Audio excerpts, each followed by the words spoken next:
Bonjour bien-aimés, Hébreux chapitre 10. La loi de Moïse n'est pas la représentation exacte des réalités. Elle n'est que l'ombre de biens à venir. Elle est tout à fait incapable de rendre parfait ceux qui s'approchent de Dieu. Comment le pourrait-elle avec ses sacrifices? Toujours les mêmes que l'on offre année après année, indéfiniment. Si ceux qui rendent un tel culte à Dieu avaient été une bonne fois purifiés de leurs fautes, ils ne se sentiraient plus coupables d'aucun péché et l'on cesserait d'offrir tout sacrifice. En réalité, par ces sacrifices, les gens sont amenés à se rappeler leurs péchés année après année, car le sang de taureau et de bouc ne pourra jamais enlever les sacrifices, les péchés, pardon.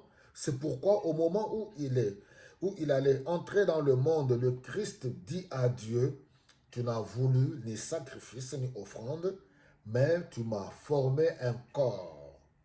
Tu n'as pris plaisir ni à des animaux brûlés sur l'autel, ni à des sacrifices pour le pardon de péchés. Alors j'ai dit, je viens moi-même à toi, ô Dieu, pour faire ta volonté, c'est-à-dire pour obéir. Selon ce qui est écrit à mon sujet dans le livre saint, il déclare tout d'abord, tu n'as voulu ni sacrifice, ni offrande, ni animaux brûlés sur l'autel, ni sacrifice pour le pardon des péchés, et tu n'y as pas pris plaisir. Pourtant, ces sacrifices sont offerts conformément à la loi. Puis il ajoute, je viens moi-même pour faire ta volonté. L'obéissance vaut mieux que le sacrifice. Alors, donc, vous voyez comment l'écrivain, à partir du premier verset, nous dit que l'Ancien Testament, le sacrifice, la loi, tout ce qui s'est déroulé dans l'Ancienne Alliance, toutes ces choses n'étaient que l'ombre des choses à venir.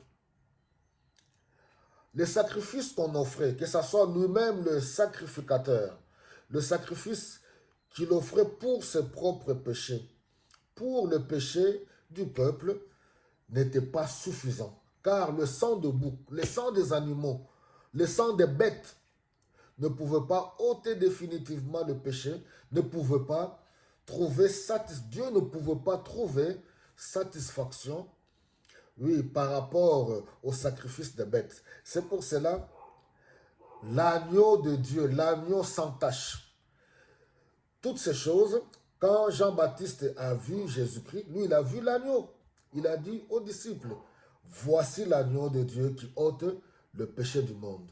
Le sacrifice parfait. Dieu a trouvé satisfaction au sacrifice de Jésus-Christ.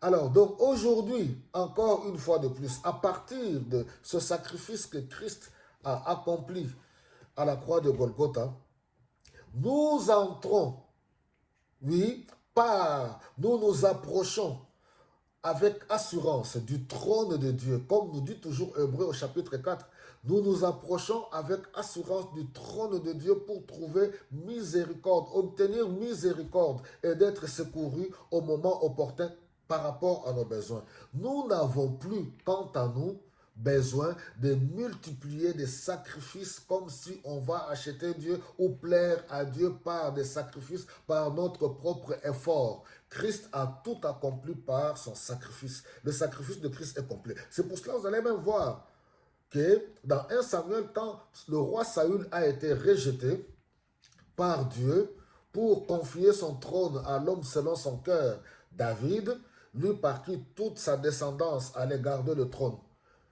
par l'entremise du prophète Samuel, Dieu a dit, voilà, l'obéissance vaut mieux que les sacrifices. L'obéissance vaut mieux que les sacrifices parce que Saül n'avait pas obéi. Ce n'était pas à lui d'offrir les sacrifices parce qu'il n'était pas sacrificateur. Alors nous voyons aujourd'hui dans beaucoup de pays, quand les gens ne comprennent pas toutes ces choses-là, n'importe qui peut se lever pour offrir des sacrifices. Ça, c'est encore un autre sujet. Mais le but ici, c'était pour nous montrer tout ce qui a été accompli dans l'Ancien Testament. C'était l'ombre des choses à venir et Christ a tout accompli. En lui, toute l'écriture, en lui, toute la loi. En lui, tout est accompli en Christ. Donc, en tant qu'être humain, lorsque nous l'acceptons comme notre Seigneur et notre Sauveur, nous pouvons maintenant vivre, oui, sous cette grâce. Et la grâce de Dieu nous apprend maintenant à vivre loin des souillures du monde, loin du péché, loin de la compromission, loin du mensonge, loin de fausseté, et pour marcher dans la crainte de Dieu, aimant Dieu et aimer son prochain comme soi-même.